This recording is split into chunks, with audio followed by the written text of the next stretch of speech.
এই শীতকালে কি পরিমাণ কষ্ট হয় মায়ের। কত ছেলে এমন আছে নিজে কম্বল দিয়ে ঘুমায়, মারে কম্বল দেয় না।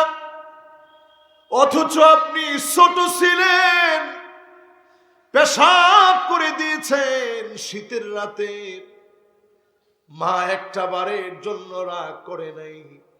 আপনার ঠান্ডা লেগে যাবে এই জন্য তুষুকের এক পাশে বিজা পাশে মা ঘুমিয়েছে, আর আপনারে শুকনা জায়গায় দিয়েছে।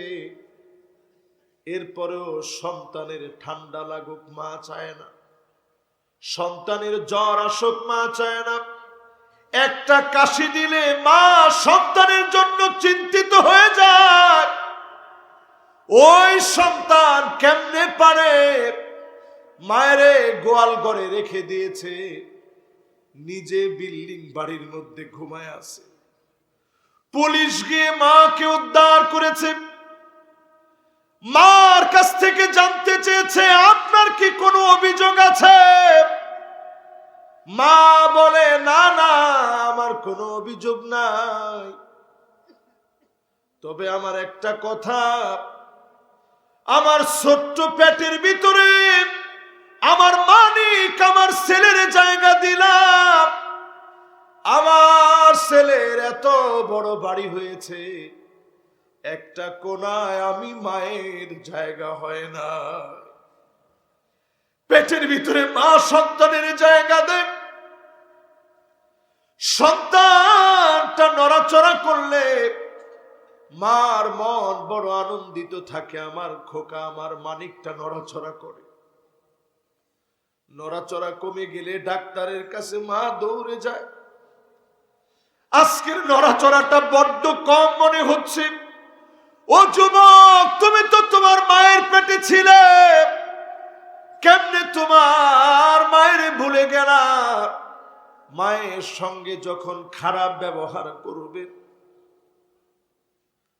পরিষ্কার ভাবে জেনে নেন আযাব গজব যিনি দিবেন তিনি কে।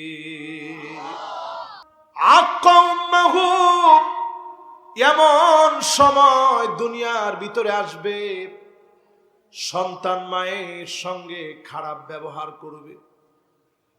মাশাআল্লাহ, যাইবেন গা আইতেছুন ইনশাআল্লাহ। মাশাআল্লাহ, উনি দেখা গেছে যে আইতেছে হুজুর। তাহলে এবার একটু কোন আমার লগে লগে সন্তান মায়ের সঙ্গে কেমন ব্যবহার করবে? এখনকার জমানায় সন্তানরা মায়ের সঙ্গে কেমন ব্যবহার করে?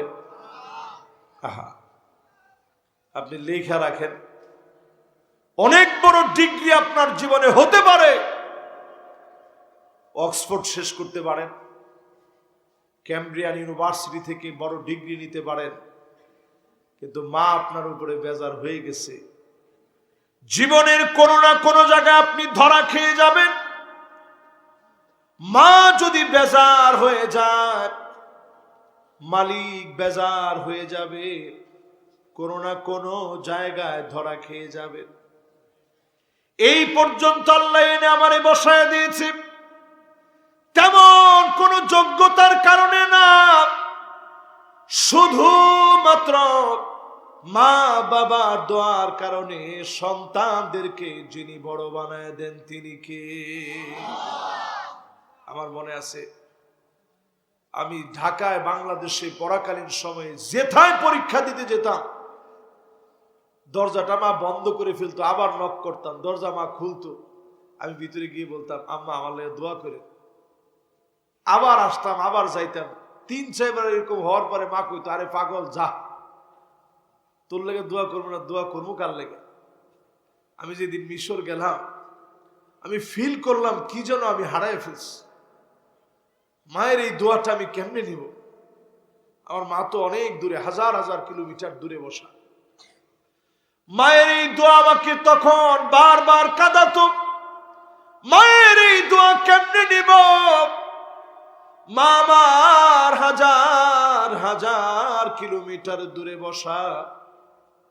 যারা প্রবাসে থাকে তারা বুঝে। মায়ের দামটা প্রবাসীদের কাছে অনেক বড়। প্রবাসীরাই মানুষের মতো মানুষ হয়, কারণ তারা মাকে পায় না, বারবার ফোন দিয়া মায়ের কাছে ক্ষমা চায়।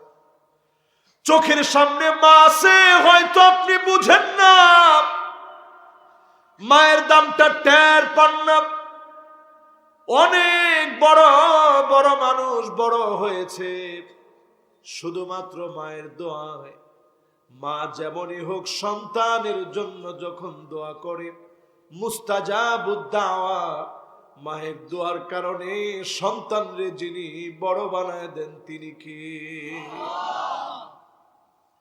আমি এখনো মাহফিলে যাওয়ার, প্রত্যেক মাহফিলে যাওয়ার আগে আমার আম্মার কাছ থেকে আমি দোয়া চাই, একটু দোয়া নিয়ে নিই।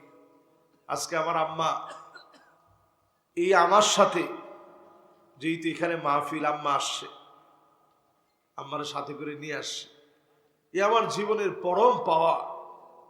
মা যার খুশি হয়ে যায়, আল্লাহ খুশি হয়ে যায়। মা যার বেজার হয়, আমার আল্লাহ তার উপরে বেজার হয়ে থাকে। কোনো মা বদদোয়া দেওয়া লাগে না। আমাদের দেশে আযাব আসবে আল্লাহর পক্ষ থেকে।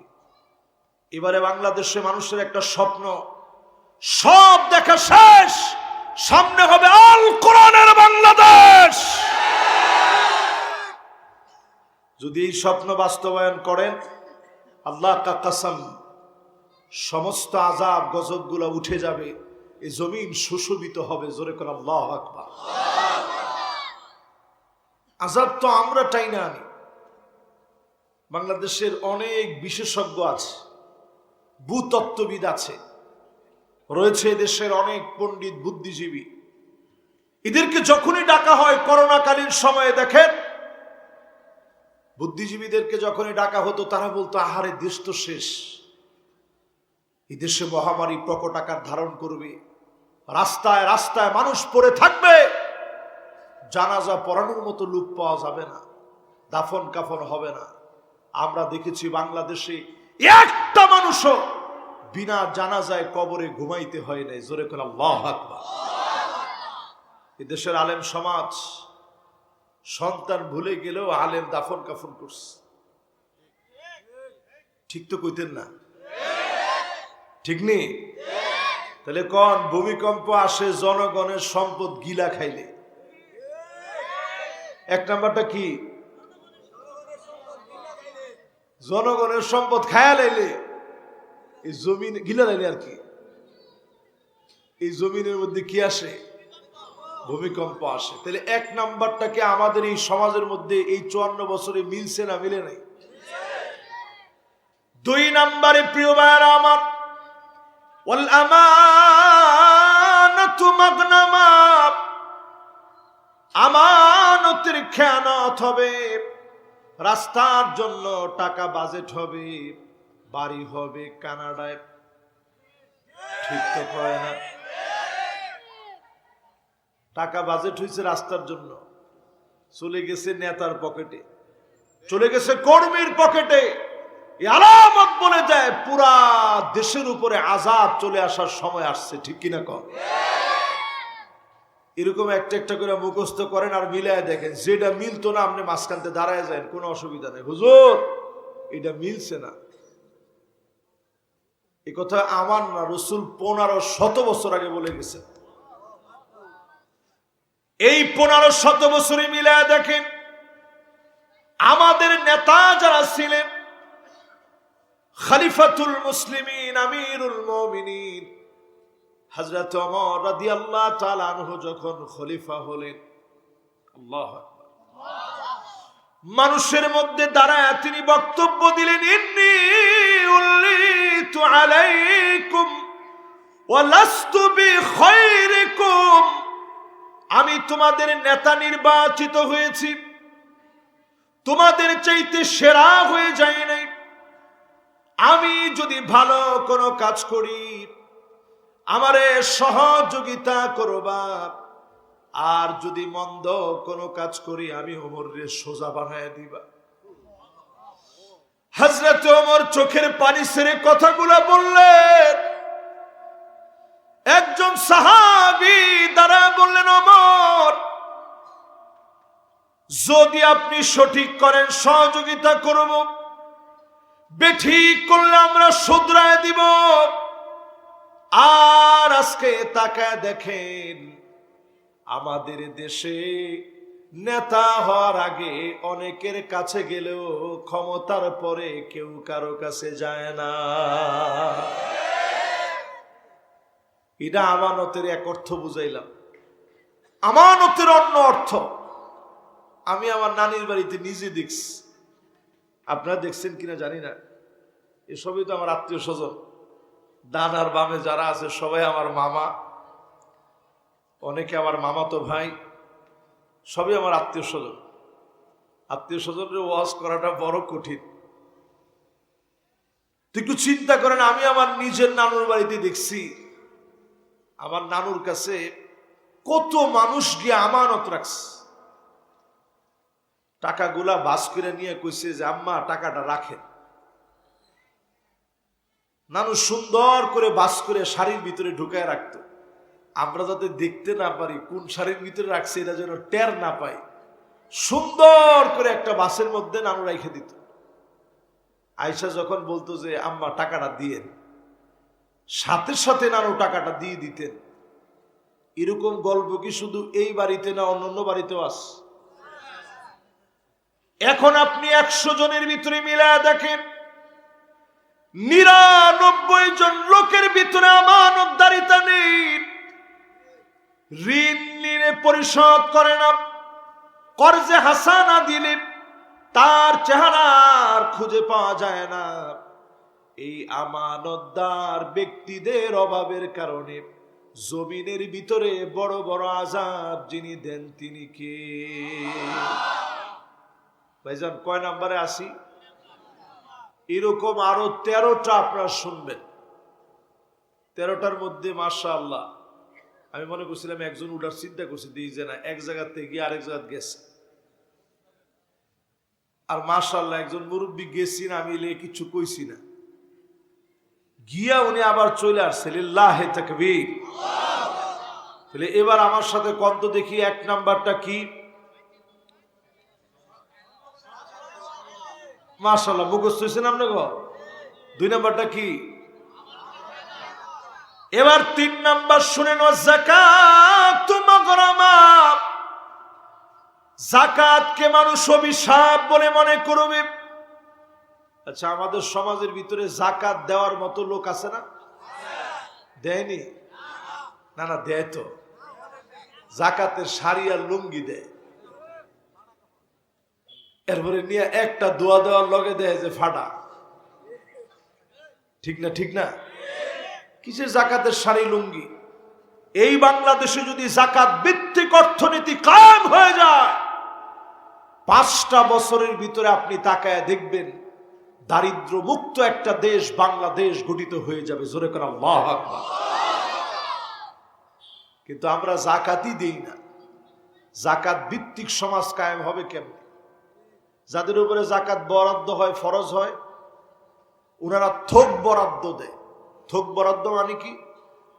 ওনারা আসছে 4 কোটি টাকা যাকাত, এত সম্পদ আল্লাহ ওনারই দিচ্ছে। উনি 10-15 লাখ টাকা খরচ করে ট্রাক বোঝাই করে যাকাতের শাড়ি আর লুঙ্গি কিনে আনছে, 75 টাকা পিস। এরপরে আবার মাইকিং করছে, অমুক দানবীরের বাড়িতে বিশাল যাকাতের হাট বসানো হয়েছে। আপনারা যাবেন, গিয়ে শাড়ি আর লুঙ্গি নিয়ে আসবেন। আল্লাহর কসম, ওই ব্যক্তির যাকাত আল্লাহর কাছে কবুল হয় নাই। ঠিক নি? ঠিক নি? এই যাকাত না দেওয়ার কারণে পৃথিবীতে ভূমিকম্প আসে। ইয়াউমা ইউহমা আলাইহা ফি নারি জাহান্নাম। যাকাত যদি না দেন, সেদিন আল্লাহ পাক জাহান্নামকে টেনে নিয়ে আসবেন। লোকদের সামনে জাহান্নামকে টেনে নিয়ে আসবেন। এরপরে আপনার সম্পদগুলাকে উত্তপ্ত করা হবে। আপনার চেহারার ভিতরে সেদিন সেকা দেওয়া হবে। পিঠের ভিতরে, পেটের ভিতরে, বুকের ভিতরে সেকা দেওয়া হবে। আর সেই সময় বলা হবে, হাদা মা কানাজতুম লিআনফুসিকুম, এই সম্পদ তুমি রক্ষণাবেক্ষণ করেছিলাম, সন্তানের জন্য রেখে আসছিলাম, সেদিন এই সম্পদের কারণে আযাবের সম্মুখীন হবেন। আপনি যদি দুনিয়ায় পাই টু পাই গুনে যাকাত দিয়ে দেন, আপনি নিজেরে মনে করবেন আল্লাহ তুমি আমাকে নাও দিতে পারতাম, আল্লাহ আপনি আমাকে দিয়েছেন, উপরের হাত বানিয়েছেন, আপনি আমাকে নেলেওয়ালা বানাতে পারতেন, নেওয়ার মতো আপনি বানান নাই, দেওয়ার মতো আপনি বানিয়েছেন। যদি আপনি পাই টু পাই হিসাব করে যাকাত দেন, যাকাতের কারণে অবশ্যই যিনি আযাব উঠায় নিবেন তিনি কে? 3 নাম্বারটা গেস। এবার কয় নাম্বার? সবার মনোযোগ আছে মাশাআল্লাহ না? যুবকরা কি কর, মনোযোগ আছে? ওয়াজ শুনবেন কতক্ষণ? মাশাআল্লাহ, কেডা কেডা সারা রাত দিয়েছে মাশাআল্লাহ। অনেকে 8টা উড়াইছে না মাশাআল্লাহ। ফজরের নামাজ এনে পড়লে ভালো হইতো না? কি কম? মাশাআল্লাহ। আজকের থেকে শুরু। এই যে লোকগুলা কইছেন সারা রাত ওয়াজ শুনবেন, সওয়াব হইব না গুণ হইব? একজনে কইছে গুণ হইব। আচ্ছা, যারা যারা নিয়ত করছেন সারা রাত শূন্য ফজরের নামাজটা পড়ে যাবে, ধরেন সারা রাত ওয়াজ হয় না, 12টা পর্যন্তই হইছে, কিন্তু এই যে ভালো কাজের একটা নিয়ত করছেন, মুখে কইছেন, সহিহ বুখারীর হাদিস সাক্ষী, আল্লাহ ফেরেশতাদেরকে অলরেডি বলে ফেলছে, কাতাবাল্লাহু লাহু হাসানাতান কামিলা, আমার এই বান্দাদের আমলনামায় সারা রাত শুনলে যেমন সওয়াব হতো, সম পরিমাণ সওয়াব তার আমলনামায় দিয়ে দাও। কেমন আল্লাহ, খুশি না বেজার? এবার আমার ভাইরা 4 নম্বরে চলেন। ওয়াতুল্লিমা লিখাইরিদ দ্বীন, আলেম হবে, ইলম শিখবে, আলেম হবে, মুফাসসির কোরআন হবে, খতিব হবে, বড় বক্তা হবে, শুধুমাত্র দুনিয়ার জন্য। এই জায়গায় আসলে ধরা পড়ে যায়, বড় আলেম হবে শুধুমাত্র দুনিয়ার জন্য। এই জায়গায় আসলে বড় ভয় লাগে আমাদের মনে। বহু আলেমকে সেদিন আল্লাহ মাথা নিচের দিকে দিয়ে দিবে, পা গুলা সেদিন উপরের দিকে লটকায় দিবে। আল্লাহ পাক সেদিন বলবে, গোলাম, অনেক ইজ্জত আর সম্মান তোকে দুনিয়ায় দেওয়া হয়েছে, মানুষ তোরে মুফাসসিরে কোরআন বলেছে, মানুষ তোরে বড় বক্তা বলেছে, বড় খতিব বলেছে, সব দুনিয়ায় তুই পেয়েছিলি, আমার কাছে আর তোর জন্য কিছু নাই। সেদিন বহু মানুষ আল্লাহর সামনে শূন্য হয়ে যাবে। ওই আলেমগুলো আল্লাহর কাছে সেরা হবে, আলিমুন মুস্তামিলুন ইলমাহু, যেই আলেম তার ইলম কাজে লাগিয়েছে, যেই আলেম ইলম অনুযায়ী আমল করেছে, এমন আলেমদেরকে ডেকে ডেকে যিনি সেরা বানায় দিবেন তিনি কে? প্রিয় ভাইয়েরা, এই জায়গায় আমাদের জন্য দোয়া করবেন আপনারা, বাংলাদেশের জন্য। আমার কাছে মনে হয় আকাশে একটা সূর্যোদয় জ্বলজ্বল করছে, সম্ভাবনার একটা দুয়ার উন্মুক্ত হতে যাচ্ছে। এই সম্ভাবনার দুয়ারটা কালো মেঘ এসে যদি ঢেকে যায়, এদেশের আলেমদের জন্য এমন অবস্থা হবে, যদি এখনো আমরা ঐক্যবদ্ধ না হতে পারি, এক সুরে যদি দিন বিজয়ের কথা বলতে না পারি, অবস্থা এমন হবে টুপি নিয়ে এখন ইখতিলাফ করার কোনো সময় নাই। এখনো যদি আপনি চিন্তা করেন অমুকের টুপি তো এরকম, আমার টুপি তো এরকম না, আপনার ইখতিলাফের জায়গায় থাকবে। এই মতবিরোধ আর মতানৈক্যের কারণে বাংলাদেশের ভাগ্য আকাশে যদি মেঘ এসে যদি ঢাকা পড়ে যায়, এমন পরিস্থিতি হবে টুপি তো পরে, মাথা থাকলে তো টুপি পরবেন, বহু আলেমকে গলা কেটে গাছে ঝুলায় রাখা হবে। কথা কি আপনারা বুঝতেছেন আমার? আজকে কথা বলতে আমার আর কোনো না ভয় তো আমি কোনো সময় পাই না। কি কর না কর, আমি নসুন্দির বললাম, আপনি মনে করেন আমি ভয় পাই? সুবহানাল্লাহ। বিগত 16 বছরের কোনো একটা দিন কোনো কথায় আমাকে ভয় পেয়ে কথা বলতে হয়নি, আর এখন তো ভয় পাওয়ার প্রশ্নই আসে না। জোরে করে আল্লাহু আকবার। কিন্তু কথা বলতে আজকে আমি বলবো এই কথা, আলেম ওলামা, এই যে আমি লাল টুপিটা শুরু করলাম মিশর থেকে এসে পড়া, কেন জানেন? বাংলাদেশের টুপি নিয়ে পর্যন্ত মনে করে এই লোকটা যেহেতু এই টুপি পড়ছে তাইলে সে এই দলের লোক, সে যেহেতু এই টুপি পড়ছে নিশ্চিত সে এই দলের লোক। আমরা এত দলান্ধ হয়ে গেছি বাংলাদেশে। প্রিয় ভাইয়ারা আমার, আজকে যারা এখানে বসছেন, আমাদের একটা কথা হওয়া উচিত, লিআলাই কালিমাতিল্লাহি হিয়াল উলিয়া। জমিন যার আওয়াজ উঠবে কেবলমাত্র তার জন্য, বাতিলের কাছে মাথা নত করা যাবে না। যদি আলেম ওলামা সব ঐক্যবদ্ধ হয়ে যায়, আগামীর বাংলাদেশ সূর্য উঠা যেমন সত্য, আলেমদের নেতৃত্বে দেশ চলবে এটাও সত্য। কথা কি আপনারা বুঝতেছেন? ইনশাআল্লাহ। তাহলে কয় নম্বরে আছেন? 4 নম্বর পর্যন্ত মোটামুটি মুখস্থ হয়েছে তো আপনাকে। এবার 5ম নম্বর শুনেন। 5 নম্বরে আতা আর রাজুলু ইমরাতাহু, স্ত্রীদের কথা স্বামীরা উঠবে আর বসবে, স্ত্রী যেমনে যেমনে বলবে স্বামীরা তেমনে তেমনে চলবে।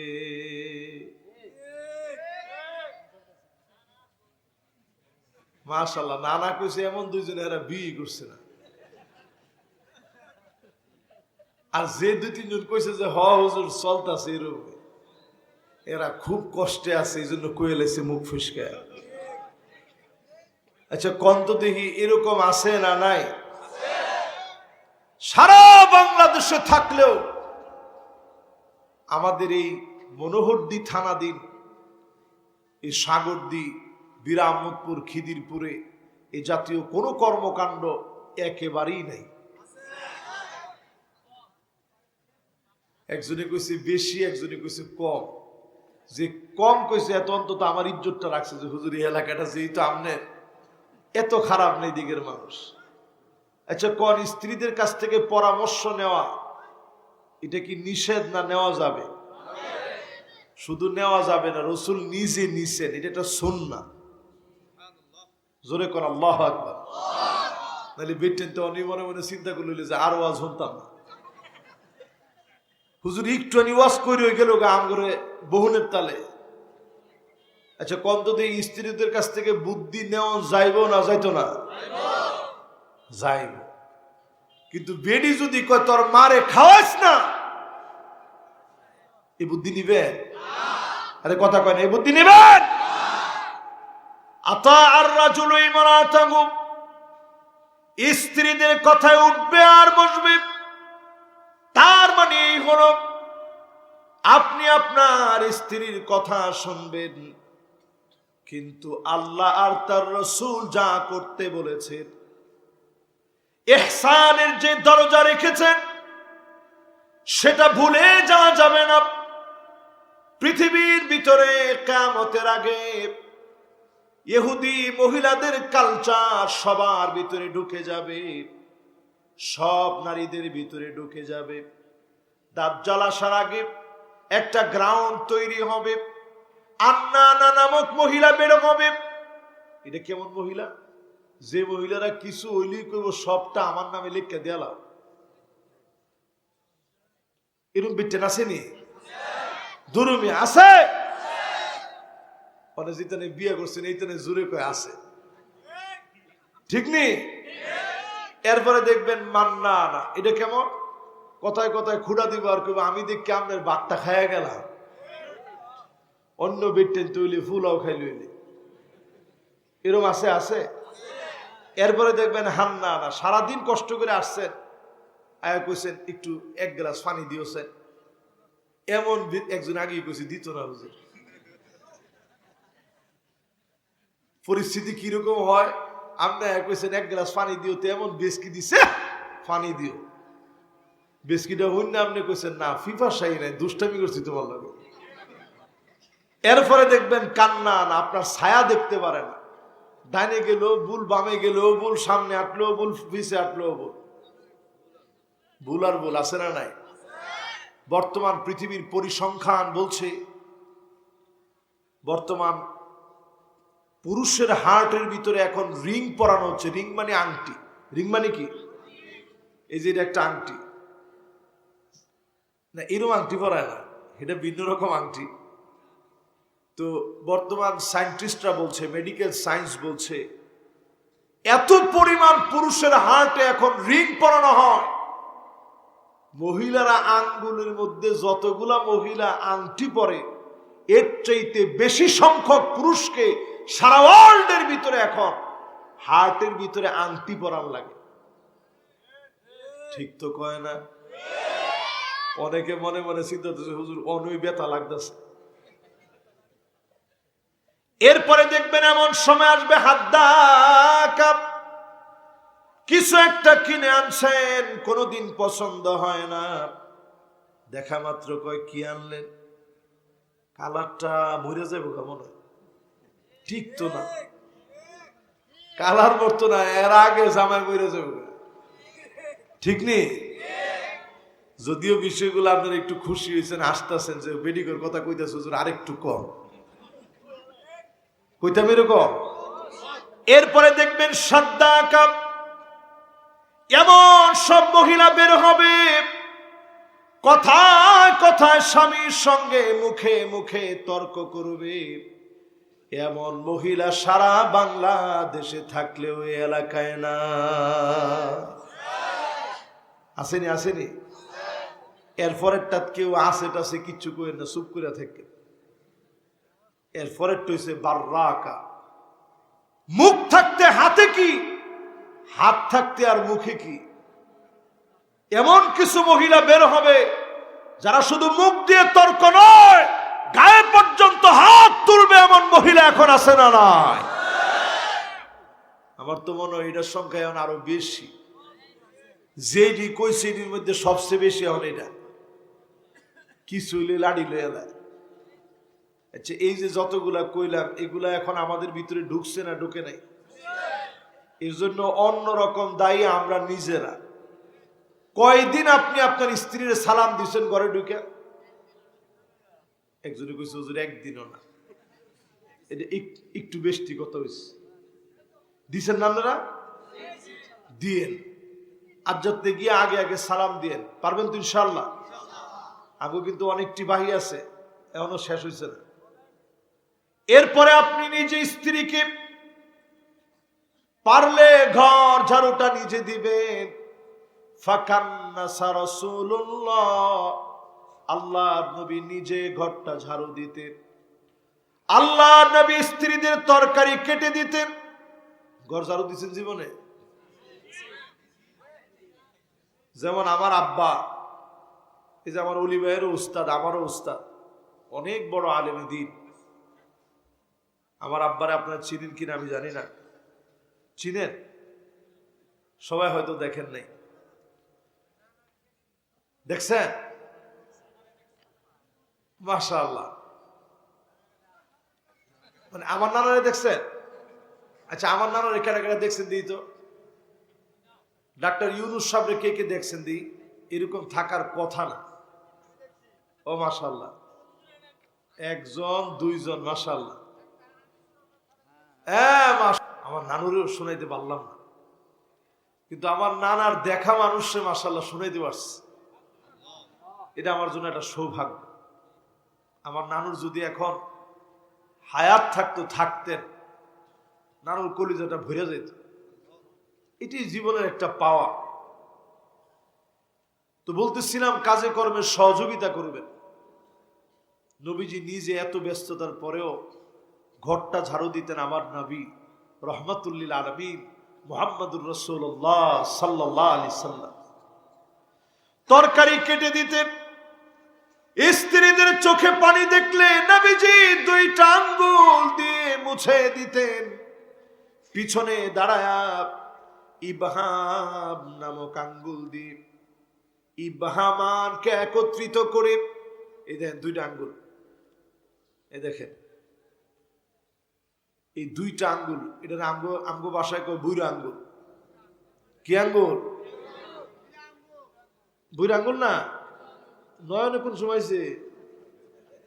মাশাআল্লাহ। তো এই দুইটা বুইরা আঙ্গুল দিয়া নবীজি এইভাবে চোখের পানিগুলো আম্মা জানদের মুইসা দিতেন। জোরে কোন সুবহানাল্লাহ। একদিন নবীজির স্ত্রী সাউদা রাদিয়াল্লাহু তাআলা আনহা কাঁদতেছেন। তো নবীজি আয়েশা বসছেন, বসে কয় সাউদা তোমার চোখে পানি কেন, কেন কাঁদতেছ? তো সাউদা রাদিয়াল্লাহু তাআলা আনহা কান্নার কারণে কথা বলতে পারতেছে না। সাউদা আমি কি তোমার কষ্ট দিয়ে ফেলছি? না নবীজি আপনি কোনো কষ্ট দেন নাই, এমন এক উট আপনি দিছেন, আপনার উট কসওয়া গেছে আগে আগে, আর আব্বা নামক আমার যে উট দিছেন এত পিছনে ছিল। এই দুঃখে আর কষ্টে আমি কাঁদতেছি যে এই উটটার কারণে সারাটা রাত গেছে, আপনার লগে গল্প করতে পারি নাই। আপনার উট আগে আগে চলে গেছে, আমি একটু গল্প করব চিন্তা করছিলাম, পারি না, এই জন্য কান্দাস। নবীজি চোখের পানিগুলা মুইসা দিয়া বললেন যত গল্প আছে সব করো, এরপরও তুমি কাঁদো না। জোরে কর সুবহানাল্লাহ। আর আমরা যদি স্ত্রী করছো পানি দিতে কি ঠাট মেরা না, কান্দোস করে, যে কোনো সময় দেখলেই দিয়ে তুই কান্দোস কথায় কথায়, কথা রাগদা তোর সোফানি কি এই যে কথাটা কইছে জায়েজ না না জায়েজ? না জায়েজ। এই জন্যই সমাজ ধ্বংস হয়ে যাচ্ছে। স্ত্রীদেরকে সুন্দর সুন্দর নামে ডাকবেন। এরপরে আমার ভাইয়েরা, পঞ্চম যেই কারণে আসমান থেকে জমিন থেকে আযাব গুলা চলে আসে, পঞ্চম নাম্বারে, ও কত? মাশাআল্লাহ, লিল্লাহে তাকবীর। দেন শ্রোতা কারে কই দেখি কে কইছে ষষ্ঠ? মাশাআল্লাহ, একের শ্রোতা সে। মাশাআল্লাহ মাশাআল্লাহ তাবারাকাল্লাহ। এই যে শ্রোতা হইতে হবে এরকম, খালি বক্তা ওয়াজ করে গেল, আপনি খালি মাথা লড়াইলেন, যাওয়ার সময় গেল কি শুনছ? না কিচ্ছু না, খালি শুনছি। ওয়াজ হইতে এরকম করবো না, 15টা কইছে অন্তত 10টা আমার মুখস্থ আছে, ঠিক নেই? তখন কয় নাম্বার? মাশাআল্লাহ। আমরা আর বেশিক্ষণ নাই, ষষ্ঠ এলএসি মানে আর হেডি শেষ হয়ে যাবো ইনশাল্লাহ। আটকা হঠাৎ করে শেষ ইনশাল্লাহ। কর 6 নাম্বারে প্রিয় ভাইয়েরা আমার, এমন সময় দুনিয়ার ভিতরে আসবে সন্তান মায়ের সঙ্গে খারাপ ব্যবহার করবে। মাশাআল্লাহ। যাইবেন জ্ঞান আইতেছুন ইনশাআল্লাহ। মাশাআল্লাহ, উনি দেখা গেছে যে আইতেছে হুজুর। তাহলে এবার একটু কোন আমার লগে লগে সন্তান মায়ের সঙ্গে কেমন ব্যবহার করবে? এখনকার জমানায় সন্তানরা মায়ের সঙ্গে কেমন ব্যবহার করে? আহা, আপনি লেখা রাখেন। অনেক বড় ডিগ্রি আপনার জীবনে হতে পারে, অক্সফোর্ড শেষ করতে পারেন, ক্যামব্রিয়ান ইউনিভার্সিটি থেকে বড় ডিগ্রি নিতে পারেন, কিন্তু মা আপনার উপরে বেজার হয়ে গেছে। জীবনের কোনো না কোনো জায়গায় আপনি ধরা খেয়ে যাবেন। মা যদি বেজার হয়ে যায়, মালিক বেজার হয়ে যাবে। কোনো না কোনো জায়গায় ধরা খেয়ে যাবে। এই পর্যন্ত আল্লাহ এনে আমারে বসায় দিয়েছে, তেমন কোন যোগ্যতার কারণে না, শুধুমাত্র মা বাবার দোয়ার কারণে। সন্তানদেরকে যিনি বড় বানায় দেন তিনি কে? আমার মনে আছে, আমি ঢাকায় বাংলাদেশে পড়াকালীন সময়ে যেথায় পরীক্ষা দিতে যেতাম, দরজাটা মা বন্ধ করে ফেলতো, আবার নক করতাম, দরজা মা খুলতো, আমি ভিতরে গিয়ে বলতাম আম্মা আমার লাগে দোয়া করে। আবার আসতাম, আবার যাইতাম। 3-4 বার এরকম হওয়ার পরে মা কইতো, আরে পাগল যা, তোর লেগে দোয়া করবো না, দোয়া করবো কার লেগে? আমি যেদিন মিশর গেলাম, আমি ফিল করলাম কি যেন আমি হারায় ফেলছি। মায়ের এই দোয়াটা আমি কেমনে নিব? আমার মা তো অনেক দূরে, হাজার হাজার কিলোমিটার দূরে বসা। মায়ের এই দোয়া আমাকে তখন বারবার কাঁদাতো। মায়ের এই দোয়া কেমনে নিব? মা আমার হাজার হাজার কিলোমিটার দূরে বসা। যারা প্রবাসে থাকে তারা বুঝে মায়ের দামটা প্রবাসীদের কাছে অনেক বড়। প্রবাসীরাই মানুষের মতো মানুষ হয়, কারণ তারা মাকে পায় না, বারবার ফোন দিয়া মায়ের কাছে ক্ষমা চায়। চোখের সামনে মা আছে, হয়তো আপনি বুঝেন না, মায়ের দামটা টের পান না। অনেক বড় বড় মানুষ বড় হয়েছে শুধুমাত্র মায়ের দোয়ায়। মা যেমনই হোক সন্তানের জন্য যখন দোয়া করে, মুস্তাজাবুদ দাওয়া, মায়ের দোয়ার কারণে সন্তানরে যিনি বড় বানায় দেন তিনি কি? আমি এখনো মাহফিলে যাওয়ার, প্রত্যেক মাহফিলে যাওয়ার আগে আমার আম্মার কাছ থেকে আমি দোয়া চাই, একটু দোয়া নিয়ে নিই।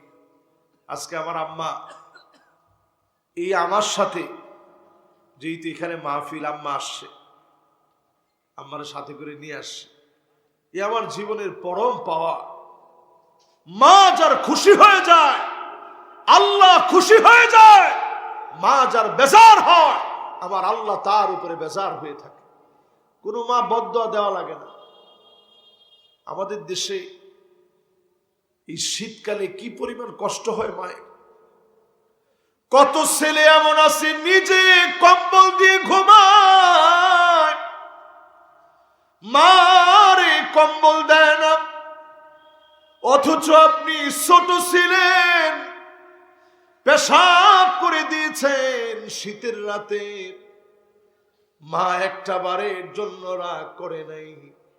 আপনার ঠান্ডা লেগে যাবে এই জন্য তুষুকের এক পাশে, বিজা পাশে মা ঘুমিয়েছে, আর আপনারে শুকনা জায়গায় দিয়েছে। এরপরেও সন্তানের ঠান্ডা লাগুক মা চায় না, সন্তানের জ্বর আসুক মা চায় না। একটা কাশি দিলে মা সন্তানের জন্য চিন্তিত হয়ে যায়। ওই সন্তান কেমনে পারে? মায়েরে গোয়াল ঘরে রেখে দিয়েছে, নিজে বিল্ডিং বাড়ির মধ্যে ঘুমায় আছে। পুলিশ গিয়ে মাকে উদ্ধার করেছে। মার কাছ থেকে জানতে চেয়েছে আপনার কি কোনো অভিযোগ আছে? মা বলে না না, আমার কোনো অভিযোগ নাই, তবে আমার একটা কথা, আমার ছোট্ট পেটের ভিতরে আমার মানিক, আমার ছেলের জায়গা দিলাম। আমার ছেলের এত বড় বাড়ি হয়েছে, একটা কোনায় আমি মায়ের জায়গা হয় না। পেটের ভিতরে মা সন্তানের জায়গা দেয়। সন্তানটা নড়াচড়া করলে মার মন বড় আনন্দিত থাকে। আমার খোকা, আমার মানিকটা নড়াচড়া করে। নড়াচড়া কমে গেলে ডাক্তারের কাছে মা দৌড়ে যায়। আজকের নড়াচড়াটা বড্ড কম মনে হচ্ছে। ও যুবক, তুমি তো তোমার মায়ের পেটে ছিলে, কেমনে তোমার মায়ের ভুলে ভুলে গেলা মায়ের সঙ্গে যখন খারাপ ব্যবহার করবে পরিষ্কার ভাবে জেনে নেন আযাব গজব যিনি দিবেন তিনি কে? কয় নাম্বার ভাই? 6 নাম্বার শেষ। আচ্ছা, এই যে 6 পর্যন্ত বললাম, যুবকরা সহ আমার মুরব্বীরা সহ সবাই মিলে বলেন তো দেখি 6টা কি আসলে আসছে না আসে নাই? আমাদের সমাজের ভিতরে আছে না ভাই? 7 নম্বরে প্রিয় ভাইয়েরা আমার, আকসা আবাহু, বাপের সন্তান বড় পর মনে করবে, বাপের বড় পর মনে করবে। এখনকার সময়ে তাকায় দেখেন, বাপরে বড় পর মনে করে, বড় দুশ্মন মনে করে। ঠিক নি? বাপে যদি জিজ্ঞাসা কি করস, আপনি বুঝবেন। আচ্ছা, কথাটা যে কইছেন, বাপের বদদোয়া দেওয়া লাগে না। বাপ মাঝে মাঝে খালি মনে মনে কয়, কি রে আমি বুঝতাম না, আমার ফুতের কথা এটা আমি বুঝতাম না। আরে বাপের যে এই কথাটা কয় যে আপনি কি বুঝবেন, আপনি এই যুগের লোক, আপনি পড়াশোনা করছেন, আপনি বুঝতেন। এই যে ধমকটা আপনি দিচ্ছেন, আল্লাহর আরশে আজিম কেঁপে উঠছে। খবরদার, বড় ডিগ্রি নিলেই বড় হওয়া যায় না। হয়তো আপনি চাকরি পায়া গেলেন, বিয়ে শাদীও করছেন বড় লোকের মেয়ে দেখে, আপনি দেখবেন বছর ঘুরতে না ঘুরতে ডিভোর্স। ঠিক নেই? ডিভোর্স হইল না, হুজুরে ওয়াজ করে গেছেন, কি ডিভোর্স? সংসার চলতেছে তো, সংসার চললেও দেখবেন সন্তান আদি হয় না,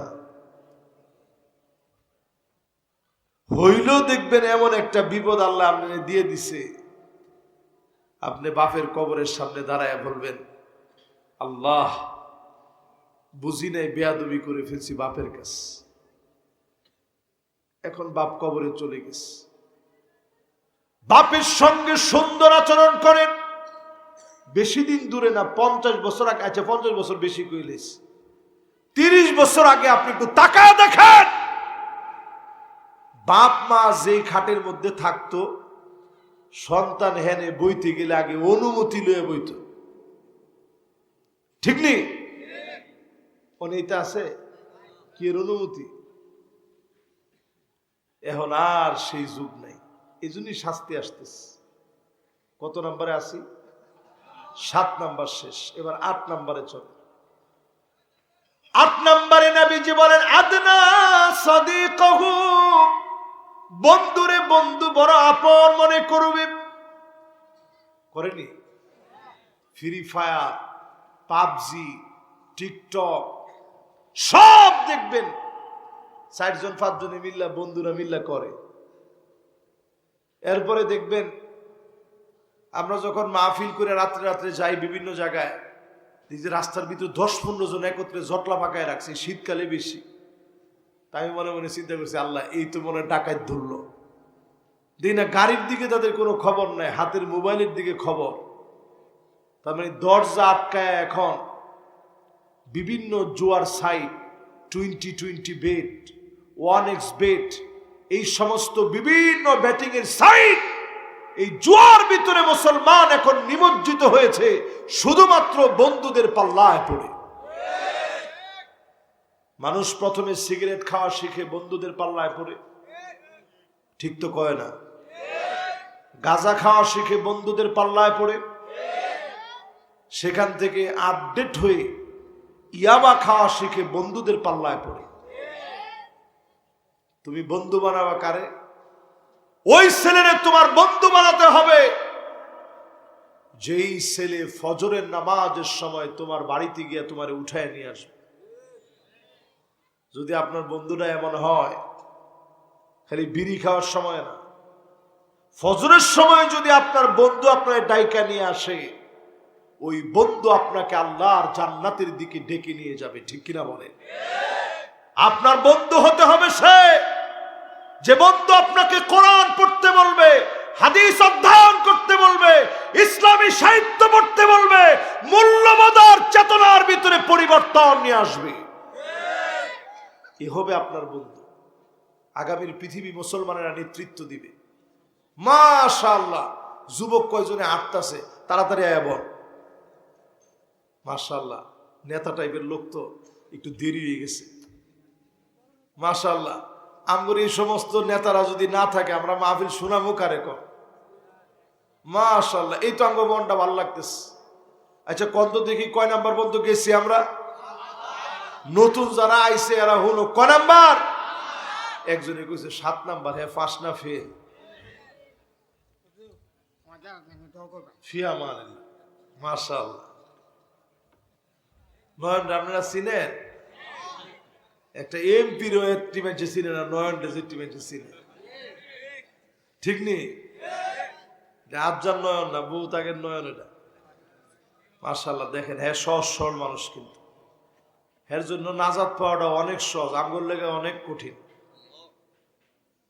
এখানে নামাজটা ঠিক মতো পড়লই হ্যাঁ খাতা পরিষ্কার। হ্যাঁ মাশাআল্লাহ, মাশাআল্লাহ। প্রিয় ভাইরা, এবার একটু আমার লয় কত কয় নম্বরে আছেন? এই 8 নাম্বার পর্যন্ত যারা শুনছেন, একটাও কি বাদ রয়েছে না? সব হয়ে গেছে, সবগুলা হয়ে গেছে। 9 নম্বরে হাবিব জানায় গেলেন 1500 বছর আগে,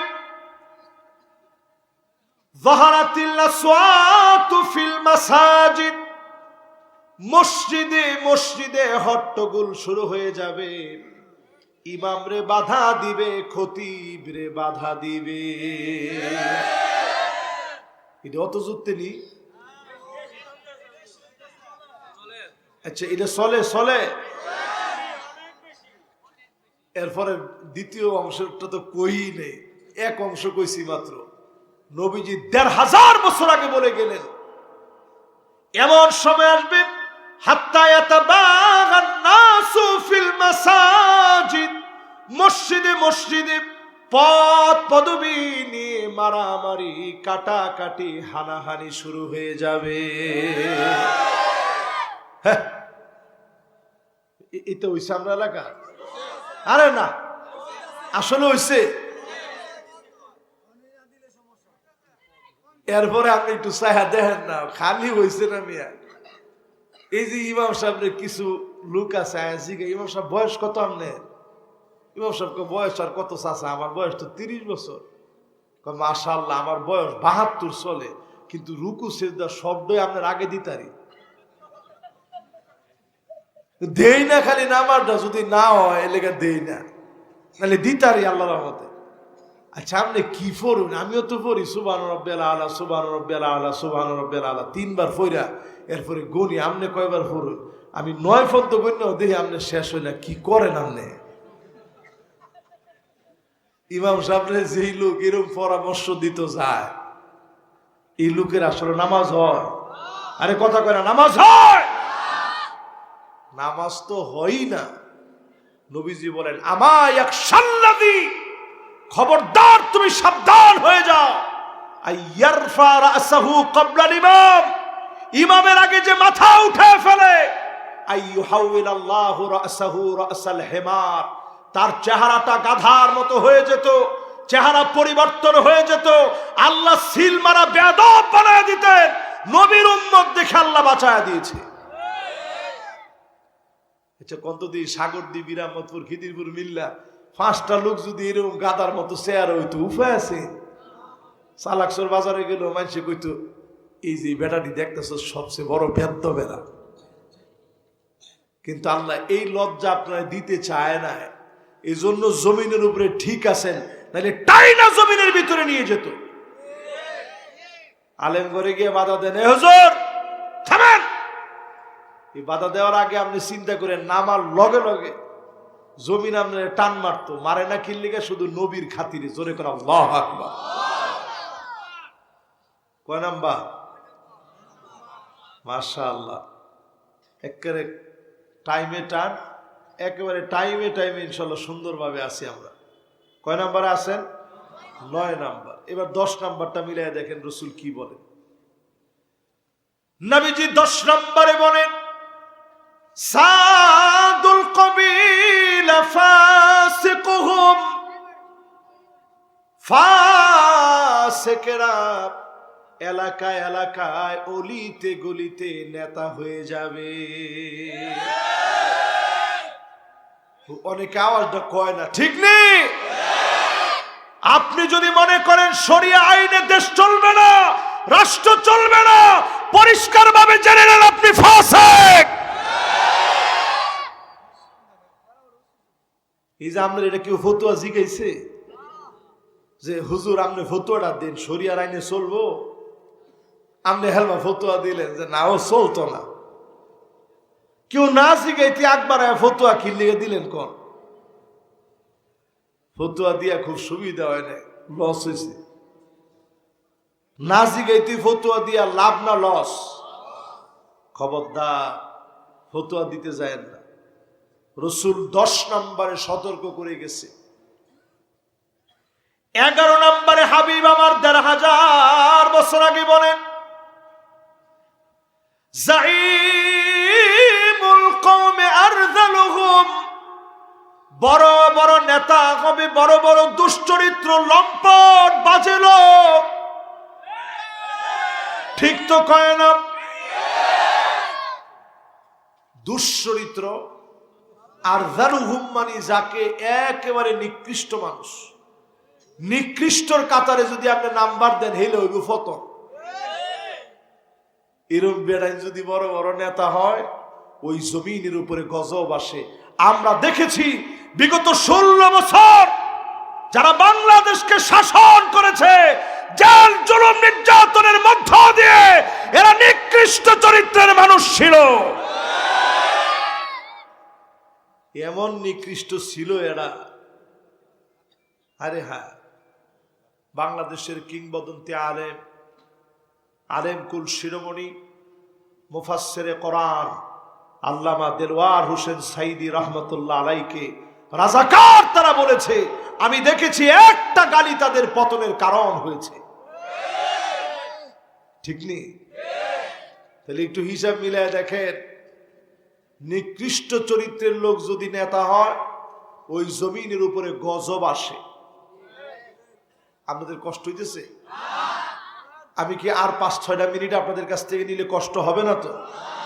একটু আগে ফিচ্ছি ফুলামান্তে কইতেছে গতকালকে ওয়াজ হয়েছে 11টা ফোন, তো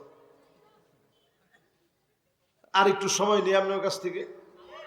এলাকার মানুষ তো কই পায় আপনি, মাশাআল্লাহ লুকাইতেছে তো তারা তাড়াতাড়ি আন, আমরা ওয়াজের শেষ দিকে আছি। মাশাআল্লাহ, এই যে আরো 3-4 জন ইয়ং জেনারেশন আসছে, মাশাআল্লাহ, লিল্লাহি তাকবীর। এই ইয়ংরা দিনের দিকে আসলে দিন বিজয় ইনশাআল্লাহ। কর মাশাআল্লাহ, দেখছেন এখন ইনশাআল্লাহর জোর কেমন। এই যে এরা জোয়ান, মাশাআল্লাহ। এবার একটু আমার লগে লগে কন্ত দেখি, এই চরিত্রগুলা যদি নেতার ভিতরে না পান, ওই লোকেরা আপনি নেতা মানবেন না। আমিও নেতা মানি না। কোন চরিত্র? 1 নাম্বার নেতার ভিতরে থাকতে হবে হুব্বুন নাস। আমার নেতা হবে ওই লোক যারে মানুষে সামনে না পিছনে পিছনেও ভালোবাসে। এই ভালোবাসা দুনিয়া থেকে আসবে না। আল্লাহ পাক ডেকে বলবেন, জিবরিল ইন্নী উহিব্বু ফুলানান ফাহিব্বুহু। জিবরিল রে, আমি আমার অমুক গোলামকে ভালোবেসে ফেলেছি, তুমিও ভালোবেসে ফেলো। জিবরিল আলাইহিস সালাম ভালোবেসে ফেলবেন। আকাশের ভিতরে নাম ঘোষণা হয়ে যাবে, জমিনের ফেরেশতাদেরকে জানায় দেওয়া হবে, লোকদের কানে কানে দিয়ে দেওয়া হবে, এ ভালোবাসা যিনি মানুষের অন্তরে দিয়ে দিবেন তিনি কে? আজকের এই গণজোয়ার প্রমাণ করে দিচ্ছে, যাদেরকে ফাঁসি দেওয়া হলো, ফাঁসি কাস্টে জোড়ায়া বাংলাদেশের 71-এর স্বাধীনতার যুদ্ধকে যারা প্রশ্নবিদ্ধ করেছে বারবার, ওরা জনপ্রিয় হতে পারে নাই। যাদেরকে ফাঁসি দিয়েছে তারা জনপ্রিয়তা লাভ করেছে।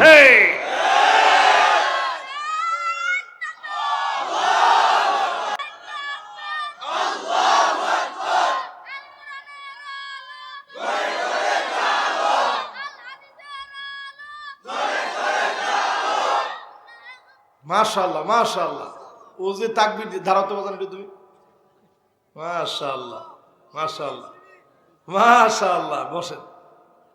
ও যে তাকবীর দিছে আপনি এটা মস্কারি মনে করে? দেন কি তাকবীরটা দিছে, মাশাআল্লাহ। আল্লাহরে কবুল মঞ্জুর করুক, পড়েন আমিন। তুমি কিসে পড়ো বাবা? মাদ্রাসায় পড়ো? মাশাআল্লাহ, মাদ্রাসার সভাপতি সাহেবের ছেলে, মাশাআল্লাহ। ও কিন্তু আমি আসার পরেও তাকবীর দিছে রাস্তায়, এরপরে তাকবীর দিছে এখানে। তো চিন্তা করেন, এই জমিনে দিন কায়েমে খুব বেশি লোক লাগে নাই। এক খালিদ বিন ওয়ালিদ 9টা তরবারি ভাঙছে মোতার প্রান্তে। জোরে কোন আল্লাহু আকবার। আমি জর্ডানের মোতার প্রান্তে গিয়ে আমার নিজের এত মিসকিন মনে হয়েছে, আমি মোতার প্রান্তে ডান আর বামে শুধু হাঁটছি আর চিন্তা করছি, এর কোন জায়গায় না জানি খালিদ বিন ওয়ালিদের পা পড়ছে। যেই যুদ্ধের ভিতরে নবীজি সেনাপতি বানায় দিলেন যায়েদ বিন হারেসাকে, যায়েদ বিন হারেসা শহীদ হয়ে গেল। নবীজি সেনাপতি বানায় দিয়েছিলেন আব্দুল্লাহ বিন রাওয়াহাকে। আব্দুল্লাহ বিন রাওয়াহা শহীদ হয়ে গেল। নবীজি সেনাপতি বানায় দিলেন জাফর বিন আবি তালেবকে। জাফর বিন আবি তালেব শহীদ হয়ে গেছে। প্রথমে ওনার 2টা হাত কেটে ফেলেছে। এক হাতে তরবারি ছিল, হাতটা যখন কাটা হয়ে গেছে ডান হাত কেটে গেছে, বাম হাতে কালেমার পতাকা নিয়েছে। বাম হাত যখন কেটে ফেলেছে, 2টা কনুই দিয়ে আল্লাহর কালেমার পতাকা উঁচা করে রেখেছে। এরপরে যখন 2টা হাত গোড়া থেকে কেটে ফেলছে, জাফর বিন আবি তালেব মুখ দিয়ে দাঁত দিয়ে কালেমার পতাকা শুয়ে গিয়ে উঁচা করে রাখছে। ওনার বুকগুলার ভিতরে যখন তীর লাগতেছিল, আহ বলে কোনো শব্দ করতে পারে নাই। বুক চিরে ফিনকি দিয়ে রক্তগুলা বের হয়েছে, কিন্তু আল্লাহর কালেমা পড়ে যাবে বলে একটা বার চিৎকার পর্যন্ত দিতে পারে। সামান্য যখন হেলে গিয়েছে কালেমার পতাকা, খালিদ বিন ওয়ালিদ এসে জান্ডা হাতে নিয়েছে, লড়াই শুরু করেছে। 9টা তরবারি ভেঙেছে। মাত্র 3000 মুসলমান বিপরীতে সেই সময় সবচেয়ে শক্তিধর রোমকরা মুসলমানদের বিরুদ্ধে লড়াই করতেছে। একটা না 2টা না 9টা তরবারি ভেঙে গিয়ে এরপরে ছোট্ট একটা ইয়ামানি ছুরি, সামান্য ছুরি দিয়ে কাফেরদের সঙ্গে লড়লেন। 2 লক্ষের বিপরীতে 3000 সাহাবী। ভূমিকম্প শুরু হবে, চতুর্দিকে সিরিজ ভূমিকম্প চলছে। ভয় পাওয়ার জন্য আপনাদেরকে বলছি না, ভূমিকম্পরে ভয় না পেয়ে ভূমিকম্পের মালিকরে ভয় করেন। গুন্ডামি ছেড়ে দেন, চাঁদাবাজি ছেড়ে দেন, ভূমিকম্প বন্ধ হয়ে যাবে। প্রিয় ভাইরা, এরপরে আযাব আসবে খসফান। ভূমিকম্পের মধ্যে না হয় আল্লাহ আপনাকে বাঁচাই দিল, এরপরেরটার নাম ভূমি ধস। মাটিটা কাদার মতো হয়ে যাবে। বিল্ডিং যখন টান মারবে, বাঘ যেমনি শিকার করে এমনি শিকার করবে। বাঘ যখন থাবা দেয়, এত বড় মানুষ আপনার বাঘ ছিঁড়া খাইতে কয় মিনিট লাগবে? প্রথম থাবাটা দিলি তো আপনি শেষ। প্রথম থাবাটা দিলি শেষ। চিন্তা করেন মুসলমান, আল্লাহর থাবাটা কত কঠিন। এরপরে হবে মাসখাব। উপর থেকে পাথর গুলা নিক্ষিপ্ত হবে, যে অঞ্চলের উপরে পড়বে অঞ্চলটা তছনছ হয়ে যাবে। নবীজির কাছে আয়াত নাজিল হলো। মাশাআল্লাহ, মনোযোগ আছে? এ আর সর্বোচ্চ 5টা মিনিট নিব, শেষ দিকে আসছে একেবারে। এখন আর একটা লোক উঠছেন না, সবাই যে মনোযোগ নিয়ে শুনতেছেন আমারও ভালো লাগতেছে। মাশাআল্লাহ, নয়নে আল্লাহ শুনতেছে। আর আপনারা শুনতেন না? আপনারা আছেন তো ইনশাআল্লাহ? নবীজির উপর আল্লাহ আয়াত নাজিল করছেন, কুল হুয়াল কাদিরু আলা আন ইয়াবআসা আলাইকুম আযাবাম মিন ফাওকিকুম। ও নবী, আমনের উম্মত উল্লাপাল্লা করলে উপর থেকে শাস্তি আসবে, পাথর পড়বে, শিলাবৃষ্টি হবে, বছর জুড়ে বৃষ্টি হবে। নবীজি কান্না শুরু করলেন, আল্লাহ একবারে এরকম শাস্তি দিয়া সবারে মেরে ফেলায় না, আমি ওর উম্মতরে পাবো কই? 2 নম্বরে আল্লাহ রাব্বুল আলামিন জানায় দিলেন, নবী তাহলে শুনেন, আও মিন তাহতি আরজুলিকুম, পায়ের নিচ থেকে আযাব আসবে। নিচের আযাবের নাম ভূমিকম্প, নিচের আযাবের নাম ভূমিধস, নিচের আযাবের নাম সাইক্লোন, ঘূর্ণিঝড়, নিচের আযাবের নাম হলো জলোচ্ছ্বাস হয়ে প্লাবিত হয়ে যাওয়া। নিচ থেকে আযাব আসবে। নবীজি আবারও কাঁদলেন শুধু উম্মতের মায়ায়। এবার আল্লাহ জানায় দিলেন, নবী হে, যদি এটাও কঠিন হয় তাহলে ইয়ালবিসাকুম শিয়া ওয়া ইউযীক বা'দুকুম বা'সা বা'দ। তাইলে তৃতীয় অপশন শুনেন নবী, আপনার উম্মত দলাদলি করাকে পোশাক বানায় নিবে। জোরে কোন, দলাদলি করারে কি বানায় নিবে? পোশাকের কাম হইতেছে গায়ের লগে লাগিয়া থা, টানলেও খুলতো না, খুলবো? এই জন্য পোশাকের কাম হইছে লাগিয়া থা। এই জন্য আমাদের ভিতরে দলাদলিটা গায়ের লগে লাগিয়া থাকে। একজন নমিনেশন পাইছে, আরেকজন পাইছে না, এক দলের হওয়ার পরও ফিটনি আসেনি। এটা রেখে দলাদলি, এটা যখন কইছে আল্লাহর পক্ষ থেকে, নবীজি কইছে, আল্লাহ বায়ার বাই কয়দিন মারামারি করবে, ঠিক হয়ে যাবে। 54 বছর গেছে, এখন আমরা ঠিক হইনি। আমার মনে হয় এবার ঠিক হওয়ার সময় আসছে। যদি ঠিক না হন, এটি তো কইলাম আসমানি আযাব, জমিনের ভিতরে 6টা আযাব দেখবেন চোখের সামনে। এটা আজকে খাতা কলমে সাগরদ্বীপবাসী লিখে রাখেন। আমি যদি মইরেও যাই, আপনি এটা মনে রাখেন। 1 নম্বর শাস্তি আসবে ইমারাতুস সুফাহা, নির্বোধ লোকদের হাতে ক্ষমতার চাবিকাঠি চলে যাবে। নির্বোধ লোকেরা জুলুম নির্যাতন করে ইসলামকে থামায় দেওয়ার চেষ্টা করবে। 2 নম্বর শাস্তি আসবে কাসরাতুশ শারত, নতুন নতুন শর্ত বাড়াবে। আগে যেমন রাজাকার বলা হতো, এখন মৌলবাদ আর জঙ্গিবাদ বলে ইসলামকে খাটো করার, ইসলামকে ধ্বংস করার, বহিরাষ্ট্রের কাছে কলঙ্কিত করার অপচেষ্টা চালানো হবে। 1500 বছর আগে নবীজি বলে গেছেন। 3 নম্বর শাস্তি নবীজি বলে গেছে, এটি জমিনের মধ্যে দেখবেন, জমিনে 3 নম্বর শাস্তি হবে বিয়াউল হুকম, টাকার বিনিময়ে মামলা হবে, আইন আদালত ক্রয় করে নেওয়া হবে, জায়গায় জায়গায় মিথ্যা মামলা বাণিজ্য চলবে। এখন চলে না? চলে না। 4 নম্বর নবীজি বলছেন, এটা সবচেয়ে ভয়ঙ্কর, ইস্তিগফার। মাশাআল্লাহ, ইয়ংরা এখনো আসতেছে, তাড়াতাড়ি আন। পকেটে হাত দিয়ে রিল্যাক্স মোডে আসতেছে যে ঠিক আছে, হুজুরের ওয়াজটা 5 মিনিট হইলেও শুনি। মাশাআল্লাহ, লিল্লাহে তাকবীর। যুবকরা শোনেন, 4 নম্বরে দেশের জন্য ভয়ঙ্কর কথা। নবীজি 1450 বছর আগে আল্লাহর নবী বলে গেছেন, ইস্তিগফাফাম বিদ্দাম, চতুর্দিকে গ্যানোসাইড হবে, গৃহযুদ্ধ হবে। বাংলাদেশ থেকে যারা বিতাড়িত, বাংলাদেশে যারা 16 বছর জুলুম চালিয়েছে, তারা যদি